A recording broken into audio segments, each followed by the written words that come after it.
runtii mowqifka ahlu sunna wal jamaaca waxa weeye dadka in lala dagaalamo waana cidda kaliya ahlu sunna wal jamaaca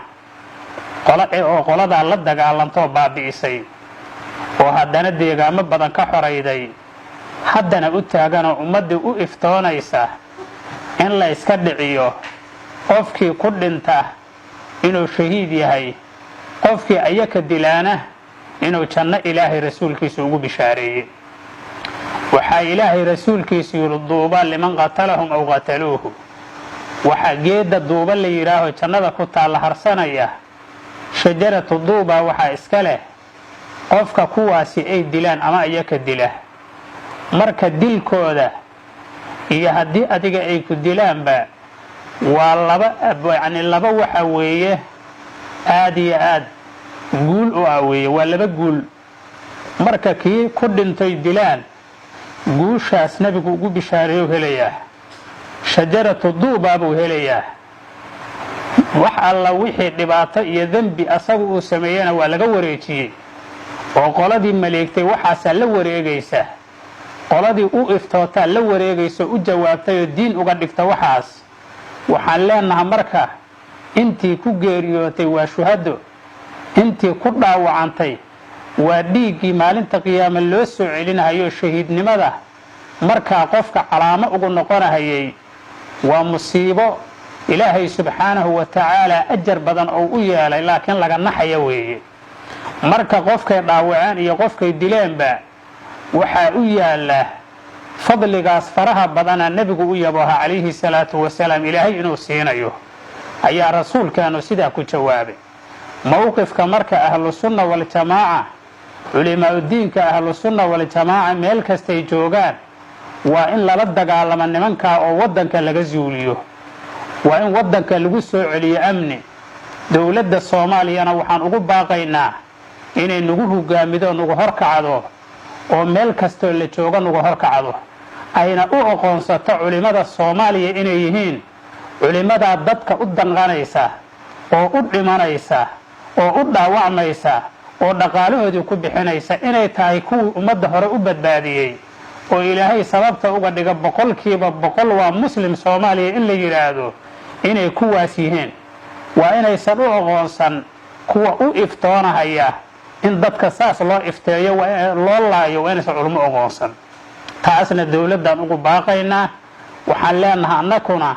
dhammaanteen aan isgarab dhisanno aan dowladdii ku gacan siino sidii loola dagaalami lahaa tafaruqa iyo waxyaabahaasoo dhan aan ilaalinno midnimada looga adkaan karaa ee loogama adkaan karo khilaaf iyo kala tag iyo kala dheeraasho loogama adkaan karo waxaa looga adkaan karaa in inta la iswaafaqo qofka guriga jooga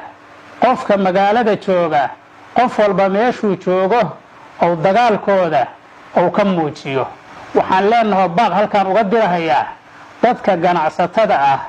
ee dhaqaalaha ku bixiya arrintaas oo dhaqaalaha siiya shabaab iyo argagixisada waxaan leenahay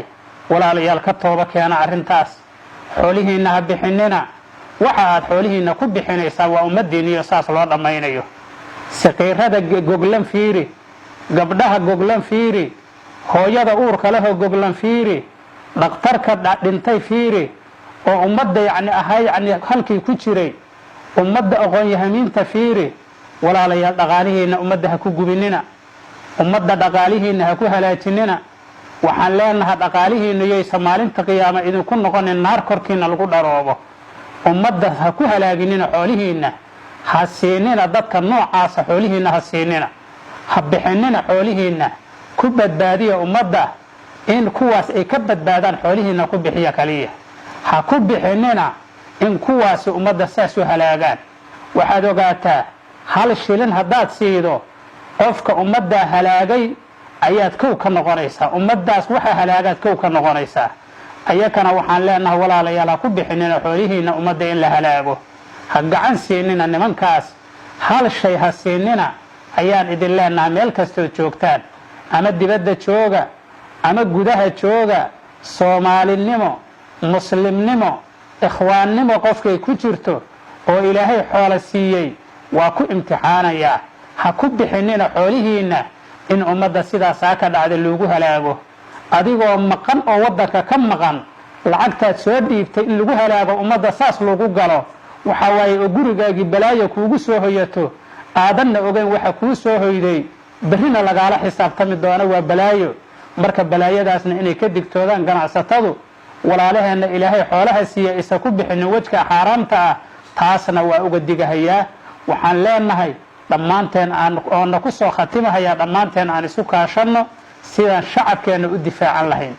sidaan shacabkeenna u ilaali lahayn sidaan ummaddeenna u badbaadi lahayn sidii waxay dhexdeenna aan isaga dhaafi lahayn sidii gacmaha aan isu qabsan lahayn sidii ummadda aan u horkici lahayn aan isu bahaysanna walaalayaal aan u danqanna shacabkeenna aan ka ilaalino gowraca noocaas oo kaleeta aan ka ilaalino ibaadinta noocaas oo kaleeta waxaan idin leenahay oo idinkugu baaqaynaa midnimo iyo horumar walaaltinimo iyo ayaan isugu baaqaynaa dhammaanteen waxaan idin leenahay shukran lakum wabilaahi towfiiq wassalaamu calaykum waraxmat ullaahi wabarakaatu